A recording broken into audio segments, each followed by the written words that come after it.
राजा भरतरी था, सब कुछ छोड़ के चला गया था। राजा गोपीचंद था, उसने पूरी देश को छोड़ के चला गया। शर्म आनी चाहिए हमारे बुजुर्ग। ऐसे लालत है, हमें नाम भी नहीं लेना चाहिए ऐसे दो आदमियों का जो हरियाणा का बना रखा है और पूरे भारत देश का बना रखा है। हमें शर्म आती है, पूरे भारत यानी पूरे वर्ल्ड के लोग देख रहे हैं, हमारे माँ बाप हमारे बच्चे मर रहे हैं, उसके लायक हम कुछ करने के लिए नहीं। इतना गद्दार आदमी आप लोग राजा कहते, राजा तो भरतरी था, राजा तो गोपीचंद था, राजा तो वो लोग हैं जो सेना के मेरे भाई हैं, मेरे बच्चे हैं, राजा तो वो हैं जो बॉर्डर पे पड़े हैं, वो क्या राजा है।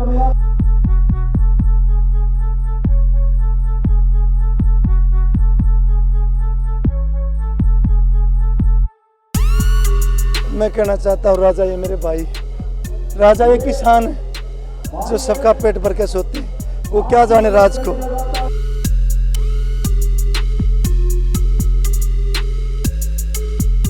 योगी कहता मैं मुख्यमंत्री बन गया, शर्म की बात है बाबा को, जो आशीर्वाद देने वाले उसका गीत गाते हैं। मर जाना चाहिए उस योगी को डूब के, जो गोपीचंद भरतरी कैसे राजा आशीर्वाद देते थे और वो योगी क्या कहता है, माननीय।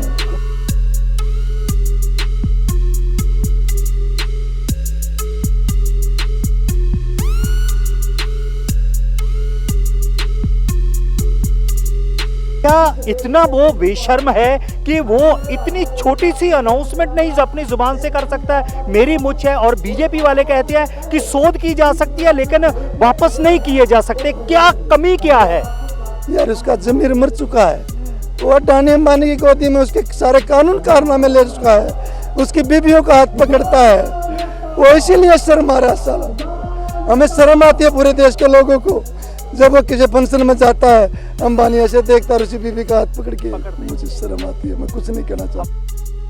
ਦੋਸਤੋ ਏਵਨ ਪੰਜਾਬੀ ਚੈਨਲ ਅੱਜ ਟਿੱਕਰੀ ਬਾਰਡਰ ਤੇ ਰੂਬਰੂ ਹੈ ਔਰ ਇਸ ਤੋਂ ਪਹਿਲਾਂ ਸਿੰਘੂ ਬਾਰਡਰ ਦੀਆਂ ਲਾਈਵ ਤਸਵੀਰਾਂ ਦਿਖਾਈਆਂ ਨੇ ਔਰ ਕੱਲ ਕੇਂਦਰ ਸਰਕਾਰ ਨੇ 2 ਕਾਨੂੰਨਾਂ ਬਾਰੇ ਗੱਲਬਾਤ ਕੀਤੀ ਹੈ ਲੇਕਿਨ ਅਸੀਂ ਉਸ ਤੇ ਖੁਸ਼ ਨਹੀਂ ਆ। ਲੇਕਿਨ 4 ਤਰੀਕ ਦੀ ਜਿਹੜੀ 4 ਜਨਵਰੀ ਦੀ ਤਾਰੀਖ ਦਿੱਤੀ ਹੈ ਉਸ ਨੂੰ ਲੈ ਕੇ ਕੀ ਜਥੇਬੰਦੀਆਂ ਵੱਲੋਂ ਅਜੇ ਤੱਕ ਸੋਚਿਆ ਜਾ ਰਿਹਾ ਹੈ ਔਰ ਕੀ ਗੱਲਬਾਤ ਹੋਈ ਹੈ। ਵੀਰ ਜੀ ਸਭ ਤੋਂ ਪਹਿਲੇ ਆਪਕਾ ਸਵਾਗਤ ਹੈ ਸਰ।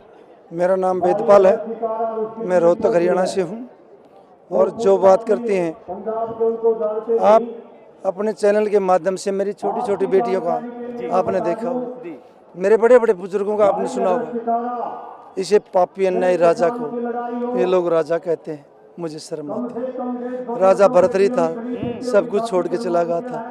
राजा गोपीचंद था, उसने पूरी देश को छोड़ के चला गया। शर्म आनी चाहिए हमारे बुजुर्ग। ऐसे लालत है, हमें नाम भी नहीं लेना चाहिए ऐसे दो आदमियों का जो हरियाणा का बना रखा है और पूरे भारत देश का बना रखा है। भाई साहब अगर हम इसी मुद्दे पर बात करें तो किसानी मुद्दा जो है, जैसे कि मोदी साहब ने अभी 2 कानूनों का जिक्र किया है कि 2, उससे हम खुश नहीं है। क्या 4 तारीख को पूरे के पूरे कानून वापस लिए जा सकते हैं? वो बेशर्म आदमी, वो बेशर्म आदमी तुम साहब कहते हो, हमें शर्म आती है। पूरे भारत यानी पूरे वर्ल्ड के लोग देख रहे हैं, हमारे माँ बाप हमारे बच्चे मर रहे हैं, उसके लायक हम कुछ करने के लिए नहीं। इतना गद्दार आदमी आप लोग राजा कहते, राजा तो भरतरी था, राजा तो गोपीचंद था, राजा तो वो लोग हैं जो सेना के मेरे भाई हैं, मेरे बच्चे हैं, राजा तो वो हैं जो बॉर्डर पे पड़े हैं, वो क्या राजा है।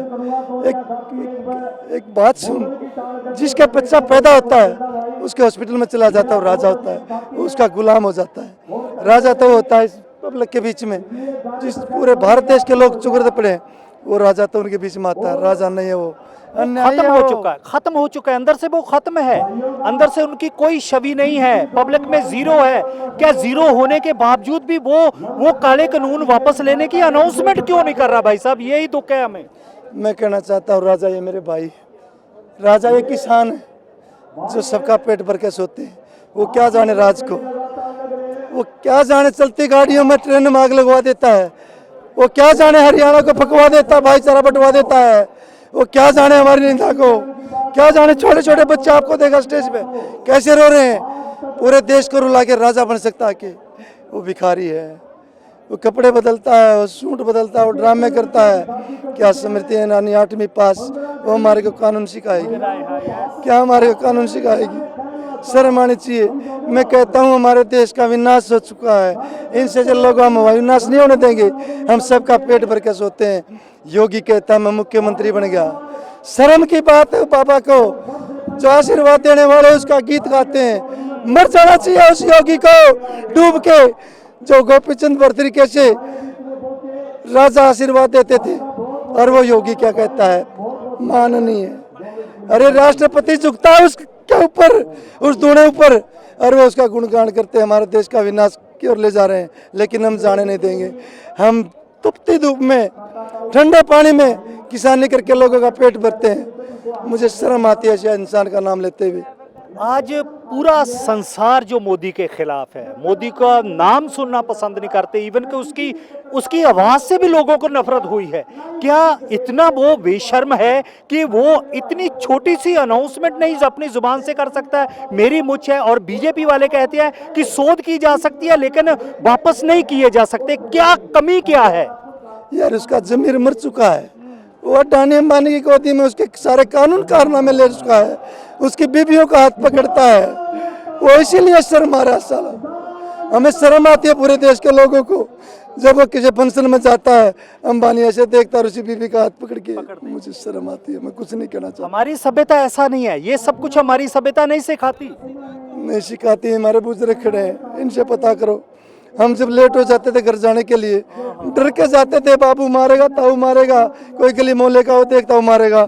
हम छुप के जाते थे, आराम से आवाज लगाते थे, मम्मी आगे किवाड़ खोलते। अपने बाप बाप से डरते थे। इस अन्याय को हम छोड़ेंगे नहीं। देश में समाज को बांट दिया है जब से ये मोदी साहब आए हैं। इसका पता नहीं यार, ये कहाँ से आया, कैसे बका गया। पंजाब हरियाणा में कहता था मैं मांग के रोटी खाता था, 10 साल मांग के रोटी खाई।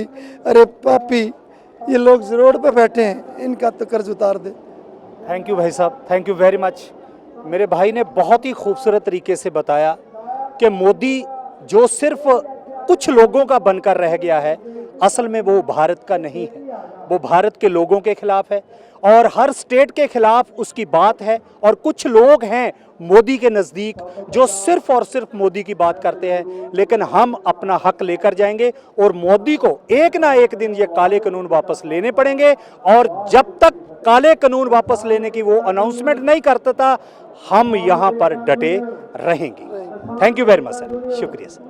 ਮੌਜੂਦਾ ਹਾਲਾਤਾਂ ਤੇ ਨਜ਼ਰ ਮਾਰੀਏ ਤਾਂ ਇਨਸਾਨ ਤਰ੍ਹਾਂ ਦੀਆਂ ਬਿਮਾਰੀਆਂ ਨਾਲ ਜੂਝ ਰਿਹਾ ਹੈ।